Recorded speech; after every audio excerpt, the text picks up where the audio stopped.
Ощущаете ли вы, что голос — это очень тонкий и непрочный инструмент? Он недолговечный. Вы знаете что? А я, в общем, реалистка. Я стараюсь все время смотреть, не жить сегодняшним днем.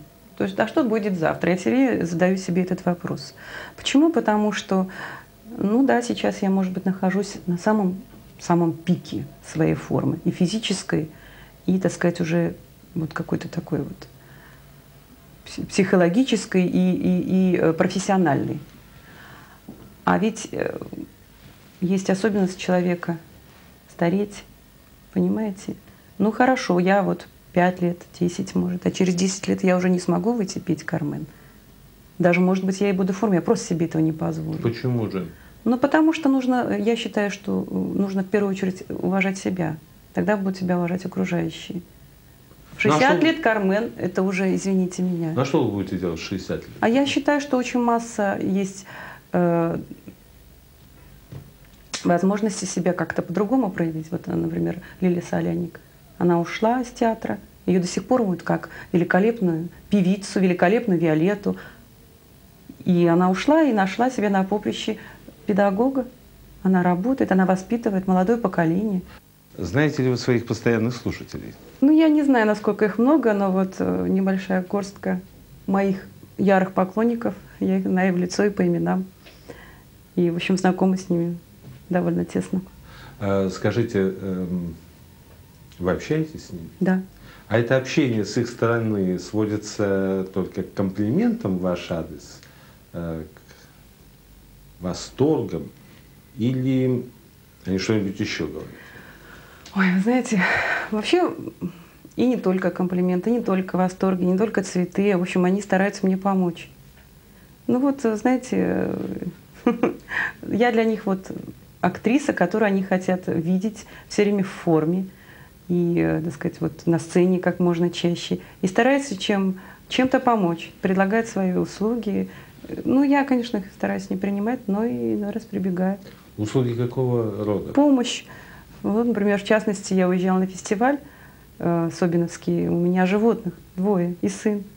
Муж у меня в командировке очень часто, и мне пришлось попросить мою поклонницу посидеть 10 дней с моим вот семейством. И, в общем, она пошла на это. Она мне очень помогла. А жизнь сама по себе и музыка сама по себе, они как-то перемешиваются в вашем восприятии или существует так все разложено по полочкам? Вот это профессия, в рамках профессии нужно поступать так и так, а вот это жизнь, ну не нужно это все дело смешивать. Я считаю, что моя профессия есть жизнь. Я не могу, я, может быть, не понимаю этот вопрос. То есть другой жизни, кроме профессии, вы не знаете? Нет, естественно. А у нас вообще, у актеров, вот у оперных певцов, вы спросите любого, вам скажут, у нас жизнь идет от спектакля к спектаклю. Вот я спела спектакль, теперь я живу до следующего спектакля, понимаете? То есть я Выживаю до следующего... подгоняю дни, я уже живу, понимаете, тем спектаклем. Ну, а сын, а дом, а муж, Ну, это естественно. Книжки, там, развлечения. Это что, не жизнь, да? Это жизнь. Но это жизнь. Это самая настоящая жизнь. Но дело в том, что, тем не менее, все равно постоянно звучит и музыка в голове, от которой невозможно отключиться. Постоянно прорабатываешь какие-то нюансы спектакля или репетиции. Даже когда обыкновенный урок. Вот пришел на урок и повторяешь партию, и после этого приходишь, и отключиться невозможно. Это очень сложный процесс. И вообще нас нужно только пожалеть иной раз.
знаете ли вы музыку, которую слушает ваш сын?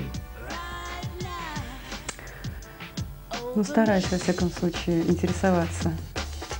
А знает ли ваш сын ту музыку, которую поете вы? Да, прекрасно. И любовь к современной, мы только что слышали, до того, как начали съемку, к рок-музыке, уживается в нем с любовью к музыке традиционной, да? Ну, в общем, знаете, я хочу сказать, что, видимо, сейчас вот поколение такое, вот 14-15 лет, они все, в общем, интересуются эстрадной музыкой, рок-музыкой, тяжелый металл, рэп, там что, я, в общем, не знаю, плохо в этом ориентируюсь. Но опера, классическая музыка в частности, ему нравится, но он не увлекается ей. То есть он это принимает. Мама считает, что ты знаешь ту музыку, которую она поет, и любишь ее. Это правда? Ну, в принципе, можно сказать так, но я ее с такого раннего возраста наслушался, то, что как я уже к ней, можно сказать, ну, частично охладел. А не хотелось ли тебе самому быть профессиональным музыкантом и заниматься традиционной классической музыкой? Нет, у меня увлечения нет такого, чтобы прям... Понятно. А чем ты увлекаешься? Ну, я занимаюсь хоккеем. Думаю, что мне это дело хорошо получится. Твои друзья, они как относятся к классической музыке? И вообще, как они относятся к тому обстоятельству, к тому факту, что твоя мама известная оперная певица? Ну, к тому факту, то, что у меня мама известная оперная певица, они относятся совершенно спокойно. Не понимают они, мне кажется, эту музыку. Нет у них к ней ни влечения, ничего. Ну и что, ты думаешь, что оперные залы совсем опустеют? Нет. А кто же будет тогда хоть ходить?